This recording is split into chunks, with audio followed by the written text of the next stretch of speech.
तर नमस्कार मित्रांनो, welcome back to another episode of Bulls Carter trading. Monday 19th of जानेवारीसाठी आपण ॲनालिसिस करणार आहोत. पैसा कमवायला भेटू शकतो. So let start with the Nifty. Actually starting जेव्हा पण तुम्ही ॲनालिसिस करत असता कोणत्या पण स्टॉक किंवा इंडेक्सचं, त्याच्यामध्ये तुम्ही हे बघायला पाहिजे की सर्वात जास्त मोठ्या टाईम फ्रेमवरून कमी टाईम फ्रेमवर यायला पाहिजे. जे बिगिनर आहे त्यांना थोडंसं सांगावं लागतं, जे ॲडव्हान्स आहे त्यांना माहिती असतं ॲक्च्युली. सो वीकली टाईम फ्रेमवर जर बघितलं तर निफ्टी ॲक्च्युली अप ट्रेंडमध्ये आहे आणि हा रेजिस्टन्स आहे त्याचा जवळपास 26,231चा रेजिस्टन्स आहे. तर डेली टाईम फ्रेमवर येऊयात आपण. ह्या ज्या ब्लू कलरच्या लाईन्स आहे या मी फिबोनाची लेवल्स किंवा फिबोनाची चॅनल कनेक्ट करून या लेवल्स मार्क केलेले आहेत. तर करंटली तुमच्यासाठी एक बेसिक टिप असेल की 26,000 ही राऊंड लेवल आहे जिथं ॲक्टिव्ह कॉल सेलर्स तिथून जर मार्केट समजा रिव्हर्स होतं आहे तर आपण बाय साईडचे समजा इथे रिजेक्शन करू शकतं. सो सेल साईडचे ट्रेड मी तुम्हाला सांगेल की जर गॅप अप ओपन होतं तर 26,000ला जेव्हा सपोर्ट घेईल मार्केट तेव्हाच तुम्ही सेल साईडचे ट्रेड तुम्ही बघू शकता. हे बघा अशा टाईपचं समजा गॅप अप ओपन होतं आहे किंवा याला ब्रेक करून इथे सपोर्ट जर घेत असेल तरच ॲग्रेसिव्हली बाय साईडचे ट्रेड बघू शकता. ॲक्च्युली कॉल सेलर आणि पुट सेलर्स दोन्ही पण ॲक्टिव्ह आहे इथं या पर्टिक्युलर झोनमध्ये.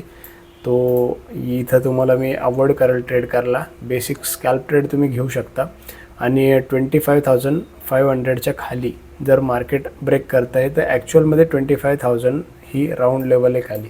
तर याच्या खाली आपण ॲग्रेसिव्हली सेल ट्रेड प्लॅन करू. ॲक्च्युली सध्या तरी मार्केट मोठ्या टाईम फ्रेमवर हे अप ट्रेंडला आहे तर आपण सध्या सेल साईडची ट्रेड बघू शकत नाही. ॲक्च्युली मी तुम्हाला ॲडवाईस करेल की बाय साईडचीच ॲग्रेसिव्हली ट्रेड किंवा ट्रेड तुम्ही प्लॅन करू शकता. So let's go with bank Nifty.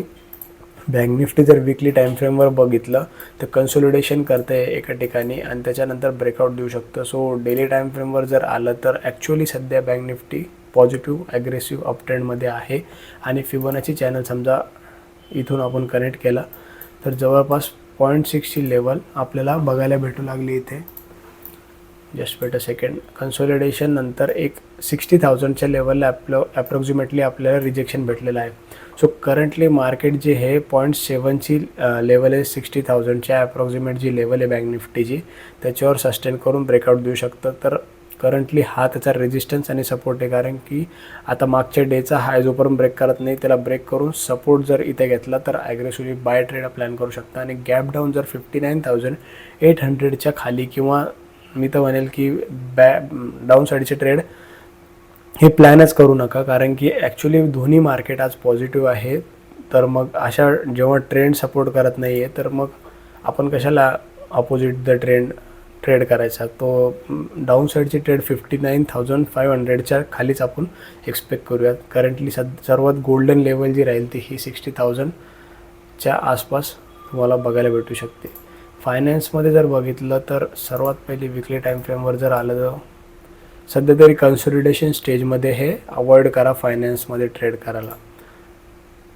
So हे ॲनालिसिस होतं टुमॉरोसाठी. तर फिबोनाची रिलेटेड किंवा ॲनालिसिस रिलेटेड जर शिकायचं असेल तर या चॅनलला सबस्क्राईब करा. आणि जर काही स्टॉक असतील काही असतील तर तुम्हाला मी टेलिग्राम लिंक जॉईन करू शकता माझी. त्याच्यावर तुम्हाला स्टॉक्स किंवा काही जर असतील फ्युचर इन्व्हेस्टमेंट तर तुम्हाला ते सांगेल मी. करंटली सध्यासाठी तरी एवढंच आहे. Signing off Deepak सोमसे.